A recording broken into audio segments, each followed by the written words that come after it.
सबसे पहले तो देखिए कि लेंस लो क्या है। तो लेंस लो का जो यूज़ किया जाता है वो इंड्यूस जो करंट होता है उसकी डायरेक्शन को बताने के लिए यूज़ किया जाता है कि उसकी डायरेक्शन किस टाइप से होगी, और उसकी डायरेक्शन जो होगी वो उस टाइप से होगी कि वो उस चीज़ का अपोज करेगा जिसके कारण वो प्रोड्यूस हुआ है। जैसे कि मैग्नेटिक फ्लक्स जो होता है उसके चेंज होने से करंट इंड्यूस होता है, तो जो इंड्यूस करंट है उसकी डायरेक्शन इस टाइप से होती है कि वो जो मैग्नेटिक फ्लक्स चेंज हो रहा है वो उसका अपोज करता है।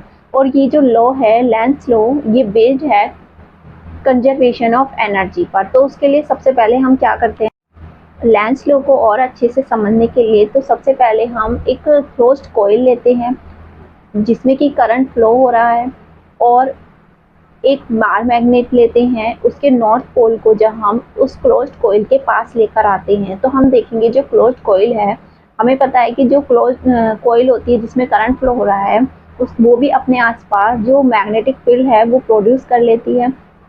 और जो बार मैग्नेट है जब उसको लेकर आएंगे इस क्लोज्ड कॉइल के पास, तो जो क्लोज्ड कॉइल के पास आने से क्या होगा, जो मैग्नेटिक फ्लक्स है वो चेंज होगा। मीन्स उसमें से क्या होगा, कॉइल क्लोज्ड कॉइल में से ज़्यादा number of magnetic field lines निकलेंगी, पास थ्रू होंगी, उससे हमारा मैग्नेटिक फ्लक्स इंक्रीज होगा। तो जो मैग्नेटिक फ्लक्स की चेंज होने से जो करंट इंड्यूस होगा क्लोज्ड कॉइल में, उसकी जो डायरेक्शन है वो इस टाइप से होगी कि वो इंड्यूस करंट जो मैग्नेटिक फ्लक्स इंक्रीज हो रहा है वो उसका अपोज करेगी। मीन्स मैग्नेटिक फ्लक्स के इंक्रीज को डिक्रीज करने की कोशिश करेगी।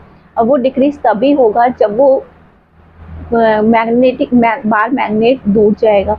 तो जो बार मैग्नेट है वो दूर तभी जाएगा जब क्लोज्ड कॉइल का वो फेस नॉर्थ पोल की तरह बिहेव करेगा। और नॉर्थ पोल का बिहेव करने से जो बार मैग्नेट का नॉर्थ पोल है दो और क्लोज्ड कॉइल का जो नॉर्थ पोल है वो एक दूसरे को क्या करेंगे, रिपल करेंगे, जिससे बार मैग्नेट दूर जाएगी। और ये तभी जा सकती है, आपको पता है कि नॉर्थ पोल जो होता है उसमें जो हमारी कॉइल होती है, अगर करंट जो फ्लो हो रहा है वो काउंट एंटी क्लॉकवाइज में फ्लो होता है, तो हम क्या देखेंगे कि जो कॉइल क्लोज्ड कॉइल का वो फेस है वो नॉर्थ पोल की तरह बिहेव करता है। तो ये तभी, तो हमारा जो डिक्रीज होगा, डिक्रीज करने की जो कोशिश करेगी वो कॉइल तभी करेगी जब वो एंटी क्लॉकवाइज में फ्लो हो रहा होगा करंट। तो हम क्या करेंगे, जो करंट है वो एंटी क्लॉकवाइज डायरेक्शन में फ्लो होगा जब बार मैग्नेट क्लोज्ड कॉइल के पास आएगा, तो जिससे वो रिपल करेगा। तो हम जब भी हम बार मैग्नेट को क्लोज्ड कॉइल के पास लेकर आते हैं तो कॉइल में क्या फ्लो होने लगता है, जो इंड्यूस करंट होता है उसकी डायरेक्शन एंटी क्लॉकवाइज डायरेक्शन में होती है। यानी कि वो मैग्नेटिक फ्लक्स जो इंक्रीज होता है क्लोज बार मैग्नेट के नॉर्थ पोल के पास आने से, वो उसको अपोज करती है एंटी क्लॉकवाइज डायरेक्शन में जो करंट फ्लो हो रहा है।